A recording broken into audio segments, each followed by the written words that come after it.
Hello, everybody. Welcome. This is Maurice Parker. Welcome to the Maurice Parker channel. If you're new, we talk about sports and more.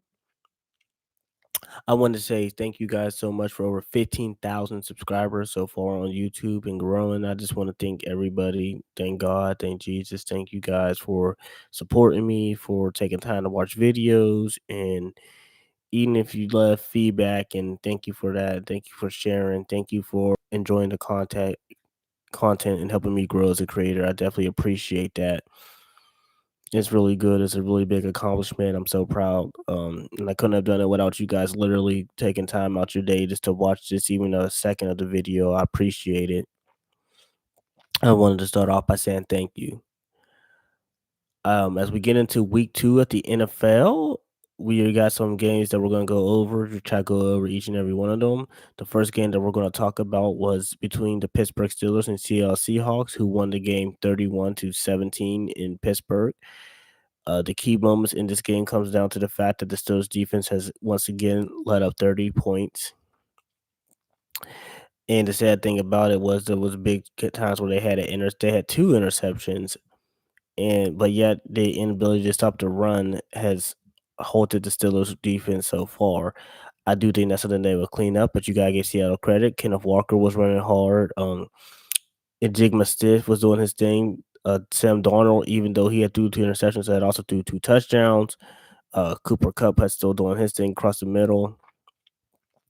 But you gotta give credit to the play that changed the game was in the fourth quarter when it was 17-14. Seattle had kicked the ball to the Steelers, and Caleb Johnson touches the ball. When the ball hits the landing zone, it has to be returned. Otherwise, it's still a live ball. He lets the ball run back. Seattle ends up running to the ball, falls on it. It's a touchdown.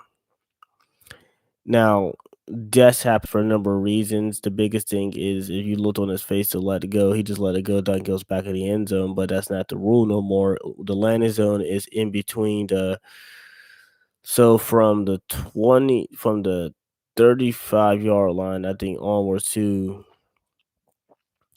back of the end zone, to the end zone, to the front part of the end zone is where the ball has to land.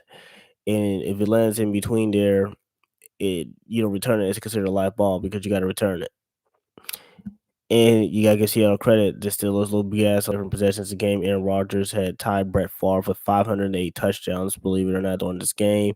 However, there was an interception in which he tried to go back to Calvin Austin the third, and he hit the ball in the air, got intercepted.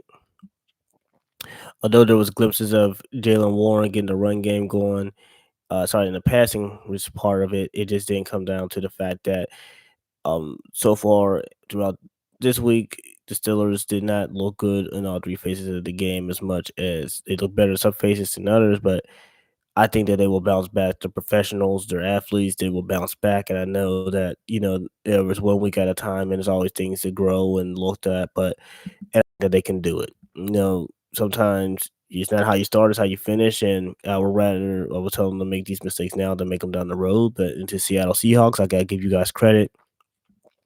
Coming off for a tough game for the San Francisco 49ers last week, you bounced back and, uh, made sure that you came in for a win, and you got the win and W, and you guys hopefully y'all continue to have a great season. Another big highlight game that we're gonna also talk about was between the Miami Dolphins and the New England Patriots in the showout, which both teams with New England won 33-27. But the big news about that was there was 2 returns, like, special team returns for touchdowns. Both was battling hard in a divisional game.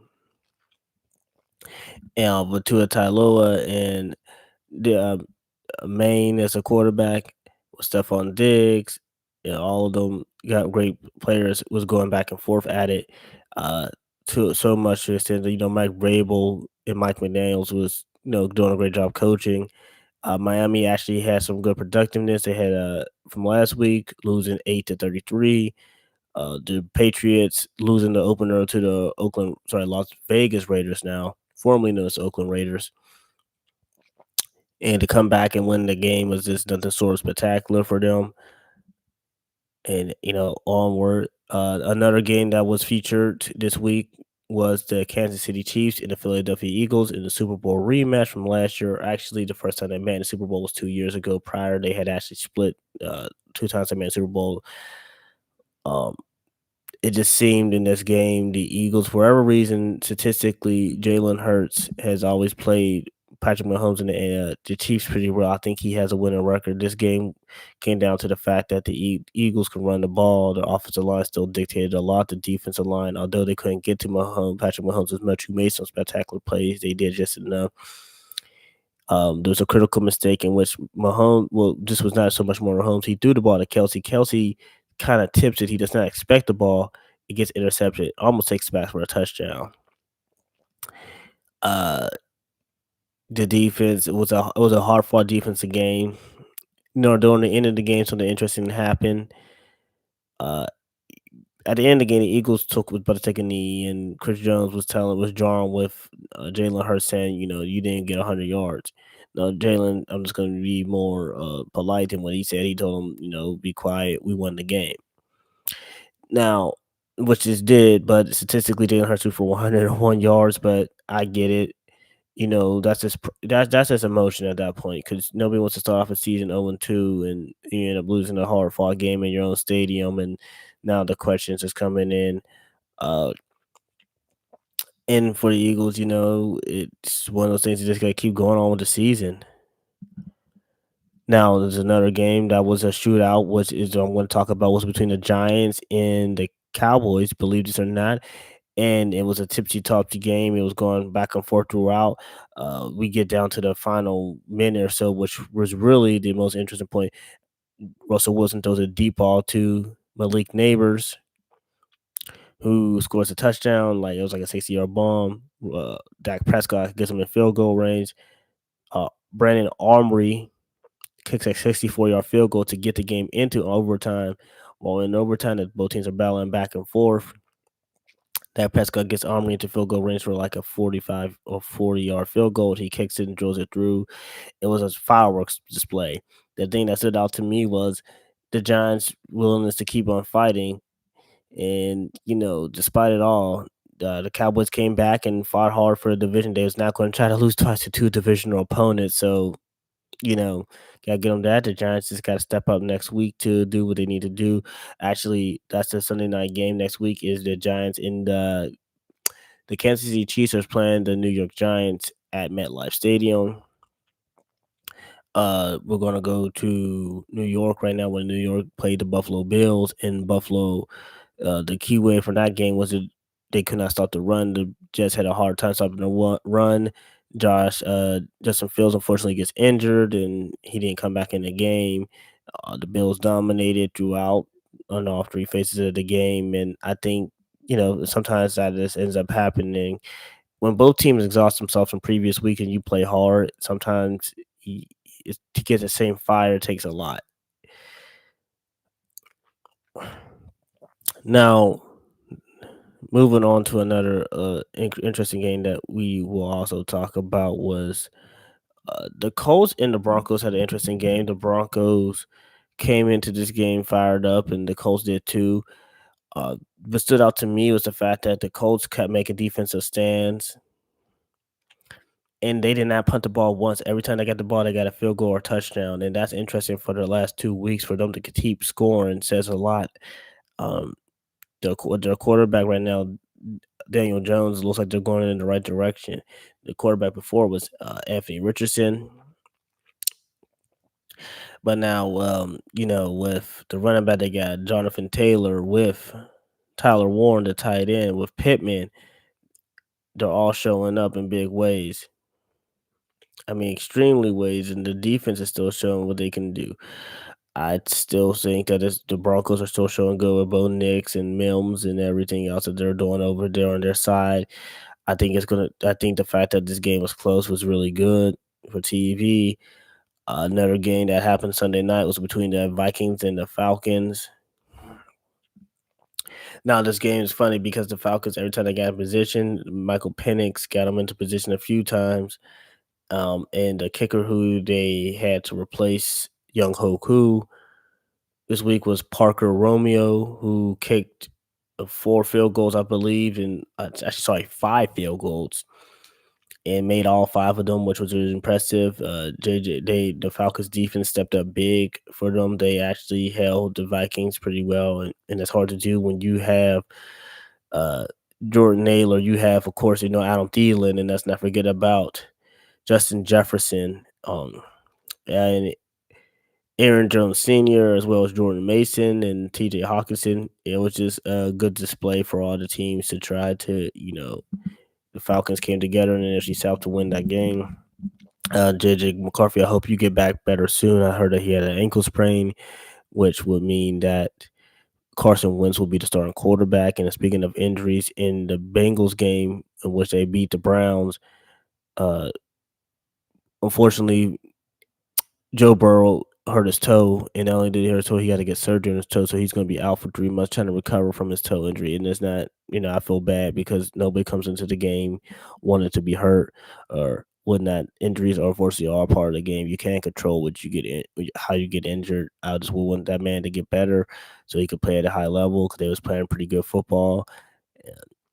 Now it's time for Sam Browning or Jake Browning to stand up and play the position of quarterback that he knows how to play because you're a backup quarterback. Now you got a chance to start and show what you can do.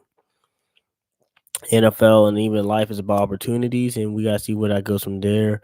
We had 2 Monday night games, and first was the Houston Buccaneers game that went down to the thriller. Well, first, I'll say this. Uh, Tampa Bay's willingness to come back in the game says a lot. Like Houston, it just seems like something might be, in my opinion, might be a little bit off. I mean, I know CJ Stroud had a good year, and he has made the playoffs the last 2 years. I did want that to be, no, he made the playoffs the last 2 years. It's just that he didn't have a good game. Um, it just seemed like he was running a lot. It seemed like a lot of teams was like Tampa Bay gave them fits. They had a goal line stand on 4th down in which he couldn't get in the end zone at their own 1 yard line. It seemed like even though they was getting field goals to stop, and Tampa Bay takes time to drive down the field to score a touchdown with really no time left on the clock. 9 seconds, they end up scoring a touchdown. And that really tells me a lot about Tampa Bay's confidence in themselves because they had 2 timeouts, but they raced the clock down. They believed that they was going to score, and they did. Uh, I just think things to work on for Houston is to get back to the consistencies, get back to the basics. For Tampa Bay and close splitter games is just try to get the run game going earlier. And for Houston, you got to try to make sure you establish your run game. You have Nick Chubb, who is coming back from a year last year where he was coming back fully healthy because he played last year. Sometimes it takes a while to get acclimated back into football after you go to leg injuries. The last game was between the Chargers and the Raiders. Pete Carroll, 74 years old, has become the oldest NFL head coach in NFL history. So congratulations to him because that is an honor. To still had a vibrant energy as ever at 74 years old to still want to go out there and play and coach these guys to success. Going against Jim Harbaugh,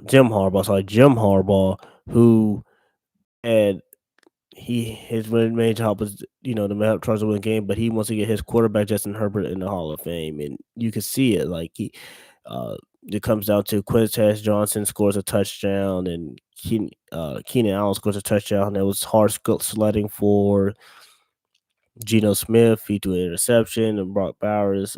All of them. This looks a little bit off. The Raiders, Matt Crosby still try to do admirable.